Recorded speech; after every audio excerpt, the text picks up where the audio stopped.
Now, who's come walking the stones on this lovely afternoon? Allow me to introduce myself properly. My name is Isabel Woodbridge Parsons. I was born in this very town, Springfield, Massachusetts, in the year of our Lord, 1732. Yes, back before the railways were built, before the canal came to town, and even before the revolution caused a stir in our hearts and in our hills. I was born while we were still subjects of King George. Yes, well, we saw to that, didn't we? The life I lived was an honest one. I was the keeper in my husband's tavern, down by the old meeting house. It was one of the busiest in the Connecticut River Valley. You may have heard of it. Zenas Parsons Tavern, does that ring a bell? Anybody? Yes, that was my husband's house of ale and lodging.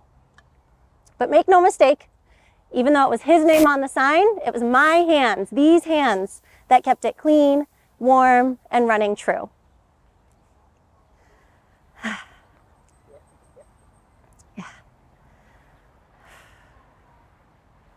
A tavern is more than just a place of sup and sleep. It's where the news is born. Politics was stirred with your cider, and community was brewed as strong as ale. And that community included people from every corner. Soldiers, merchants, ministers, and even at one point, rebels on the run. Yeah, before the war, Zenas and I, we heard some talk of rebellion, and our hearth began to witness some fiery debates. Patriots and loyalists alike would lay their heads in the same room and wake up the next morning enemies. And Zenas and I, we did our part. We provided broth and bread to the hungry soldiers, and we even at times would pass along notes that were never meant for loyal eyes. It's dangerous. And was I scared? Yeah. But women in New England, we learn early on that fear does not churn butter and it does not see children raised. And Zenas and I, we had seven children. Not all of them lived to adulthood though. No. Smallpox and the fever saw to that.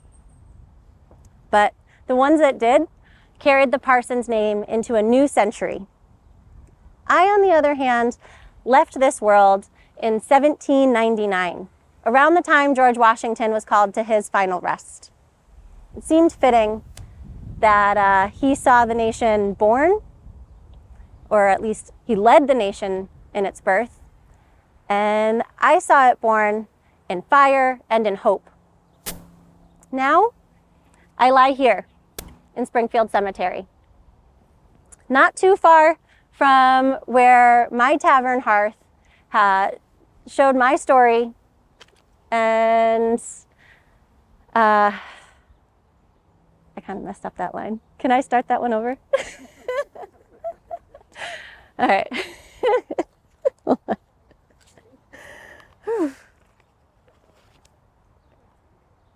Okay. Now I lie here in Springfield Cemetery, not far from where my tavern hearth existed and where my story shone just as bright. And as the years rolled on, I imagine some things may have changed, but many things may still be the same.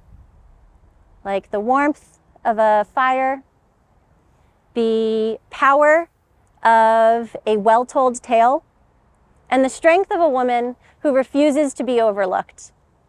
So the next time you find yourself getting warmed by a fire, I want you to imagine the women who stirred the stew, who bore the children, and who kept that revolution fed with bread, courage, and care. I thank you very much for coming to visit today. And if you find yourself thirsty on the way home, I want you to imagine you hear my voice, letting you know that the hearth is always warm, the cider is always strong, and you are always welcome at the table. Cheers.